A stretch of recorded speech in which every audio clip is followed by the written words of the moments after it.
normalidad de este país está desmoronándose con un presidente que pasa por encima de la Constitución.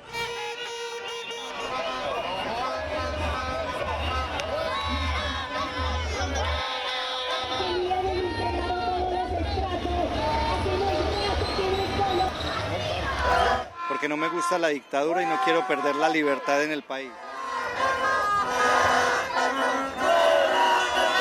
Lo más duro que hemos visto ahora, pues la seguridad primero que todo. El país está en manos de los violentos, el desempleo y la falta de oportunidades para todos los colombianos.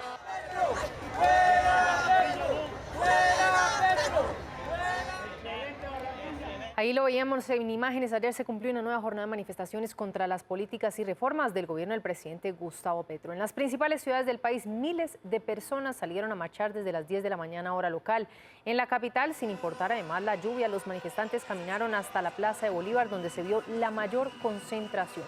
Fue una movilización ciudadana con gran acogida en el territorio nacional. Así se ve el inconformismo desde el cielo. Y así se ve el rechazo desde tierra. Una movilización que no tuvo nombre, tampoco una cabeza clara de quién la organizaba. Incluso no existió tarima en la Plaza de Bolívar. A juzgar por las imágenes, el nombre y los organizadores y la tarima eran ellos mismos, quienes a pesar del clima salieron a caminar para expresar su descontento. Nos tocó la salud, acabó la seguridad. Si no reaccionamos hoy, nos lleva a Venezuela. La tal constituyente, que es una cosa que no podemos permitir los colombianos de bien. El país no puede acabarse con los caprichos del señor Petro. Unos salieron, como se dice coloquialmente, con el credo en la boca y camándula en mano. Se está amenazando la democracia, se está dividiendo al país. Otros en zancos, con batas blancas en representación del personal de salud. Salió el más viejo, pero también los más jóvenes.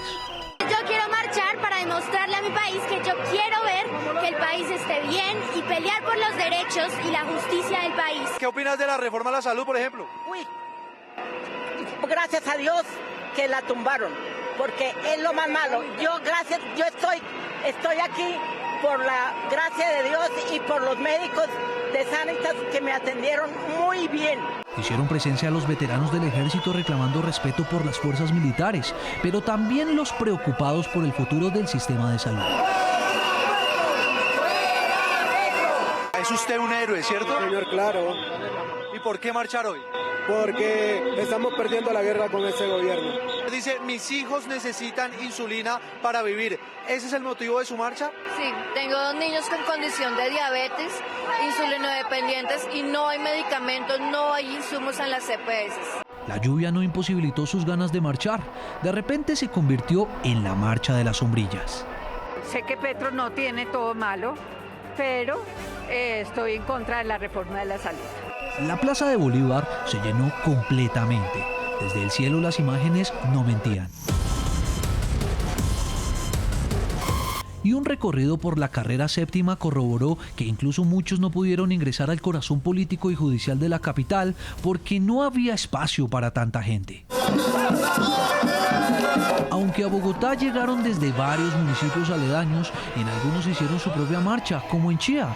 Las distancias no fueron problema para algunos. O que lo diga esta manifestante que viajó desde Canadá solo para asistir. Vine de Montreal a defender a mi país, a apoyar a la mayoría de la gente de Colombia que es buena, porque la mayoría de colombianos no queremos a Petro.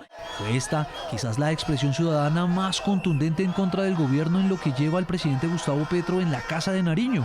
Un domingo distinto, al que muchos ya califican como histórico. Pues el presidente Gustavo Petro se pronunció sobre esta marcha, se refirió a un golpe blando por parte de la ciudadanía. Esto escribió en su cuenta de X. Las manifestaciones contra el gobierno tuvieron más o menos 250.000 personas en todo el país. Fueron fuertes en su orden en Medellín, Bogotá y Bucaramanga. En las demás ciudades, alcanzando 18 sitios, fueron débiles. El principal objetivo de las marchas es gritar fuera Petro y derrocar el gobierno del cambio. Este proceso ya inició y es un golpe blando que anule la decisión popular por el cambio en el año 2022. Hoy se expresaron en libertad unos, las fuerzas populares deben responder este 1 de mayo. El director de Noticias RCN, José Manuel Acevedo, habló precisamente con algunos de los organizadores de esta marcha. Veamos qué dijeron sobre la reacción del presidente Gustavo Petro. Opinión sobre la opinión de Gustavo Petro. Terrible, yo creo que es un símbolo de autoritarismo, de ser déspota, de no ser capaz de reconocer, y muy contrario a ese trino de Laura Sarabia, de no reconocer ni tener la autocrítica de que hay personas que más allá de gritar fuera Petro están realmente inconformes y estamos realmente inconformes con lo que está pasando. Entonces falta mucha autocrítica. ¿Cómo la ve María Clara? Que no hay peor ciego que el que no quiere ver y que el presidente Petro es un gran perdedor de oportunidades. Sí, él tenía acá una opción para hablarle al país, para mirarlo diferente y para ver si de pronto algo de su caminado se componía. 250.000 personas, dice él, que marcharon. ¿Le suena esa cifra? 250.000 solo en Medellín, que fue masivo, pero ¿usted qué puede esperar de un presidente mitómano? Un presidente que está enfermo del alma, de un presidente que es incapaz de reconocer que hay un movimiento ciudadano que lo supera, que no es de él. Entonces, muy en la línea de Petro, muy en la línea de sus mentiras, de la fábula en la que vive. Entonces, pues, ¿qué le puede decir a uno? No, pues, como María Clara, sentémonos a hablar con él porque va a cambiar de opinión. No sorprende, pero esa parte de sentémonos a hablar con él, a él no hay que darle argumentos para que él diga que aquí hay poderes anquilosados. O sea, usted se mantiene en que yo sí me mantengo se sentaría en eso, a hablar con el presidente Gustavo Petro. Doctor Steve. Es muy triste ver cómo se reacciona y se trata otra vez de minimizar las reacciones, de minimizar las opiniones, de invisibilizar a los que no están de acuerdo con algo. Y es muy triste para este talento humano en salud que marchó masivamente. No solamente íbamos en batas blancas, muchos colegas tuvieron que quitarse la bata porque éramos amenazados llegando a las marchas por personas adeptas al gobierno, insultándonos, ofendiéndonos. A mí me amenazaron por llevar una bata blanca y ir caminando hacia allá. Muy triste esta reacción. Antes de entrar a la sala de la Corte en el Tribunal de Manhattan en Nueva York, el virtual candidato republicano Donald Trump dio declaraciones ante la prensa. Reiteró sus acusaciones de que el juicio es una interferencia electoral y una caza de brujas impulsada por su rival en la Casa Blanca, el presidente Joe Biden. Bueno, muchas gracias. Solo quiero decir antes de empezar que estos juicios de Biden, que esto es interferencia electoral. Todo el mundo lo sabe. Estoy aquí en vez de estar en Pensilvania, en Georgia y muchos otros lugares haciendo campaña. Esto es muy injusto. Afortunadamente los números de las encuestas están subiendo porque la gente lo entiende lo que está pasando. Esto es una caza de brujas, es una vergüenza y viene de Washington.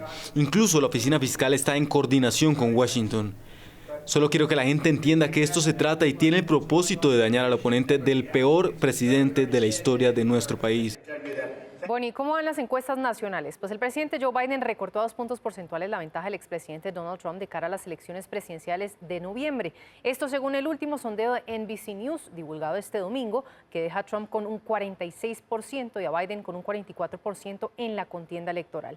Las cifras reportadas por el medio estadounidense corresponden a una mejora para el demócrata Biden respecto a la encuesta que se hizo en enero, cuando la diferencia era de apenas 5 puntos porcentuales, 42% a 47% a favor de Trump. El mundo ha presenciado una guerra sin precedentes y en medio cientos de vidas humanas inocentes que siguen sufriendo las consecuencias, pues una niña nació del vientre de una mujer palestina que murió junto con su esposo durante un ataque en la ciudad de Rafah, Gaza, donde 19 personas más murieron. La bebé, que pesó 1,4 kilogramos y nació por cesárea, permanece estable y mejora gradualmente de acuerdo con los reportes de los médicos que atendieron esta emergencia. Su madre tenía apenas 30 semanas de embarazo. La recién nacida permanece en una incubadora y estará internada en un centro de atención durante 3 o 4 semanas más, dependiendo de su evolución. Esta es su historia. Esta bebé nació en medio de la guerra, del retumbar de los ataques aéreos y en un territorio devastado, donde la vida se funde con la muerte. El cuerpo sin vida de su madre la protegió hasta el momento en que médicos de forma audaz le practicaron una cesárea de emergencia para darle un chance de vida. Un momento aterrador, donde la vida parecía desvanecerse y diluirse entre las manos. La experiencia y persistencia de estos médicos la trajeron de vuelta para ser testimonio de un milagro. La bebé está bajo atención médica y permanecerá aquí durante 3 o 4 semanas en la guardería. Y después veremos a dónde irá esta niña, con la familia, con la tía o el tío o con los abuelos. Esta es la mayor tragedia. Incluso si esta niña sobrevive, nació huérfana. Nació rodeada de mucha gente, pero está sola, sin el calor ni el pecho de su madre y con un futuro tan difuso como el polvo de las calles de Gaza, La bebé pesó 1,4 kilos, demasiado bajo según las tablas para recién nacidos, pero el verdadero peso de esta menor estará en la historia que contarán familiares, allegados o extraños sobre su llegada a la vida. El nombre que salió fue Bebé de una mártir, y esto en sí mismo es una palabra dura, una palabra trágica. Incluso nosotros escribimos esta etiqueta, nos tiemblan las manos. La situación es difícil. La hija de Sabrin al-Zakani nació para ser feliz en el presente, aunque el entorno de la violencia y la guerra se opongan a su sonrisa en lo incierto de su futuro.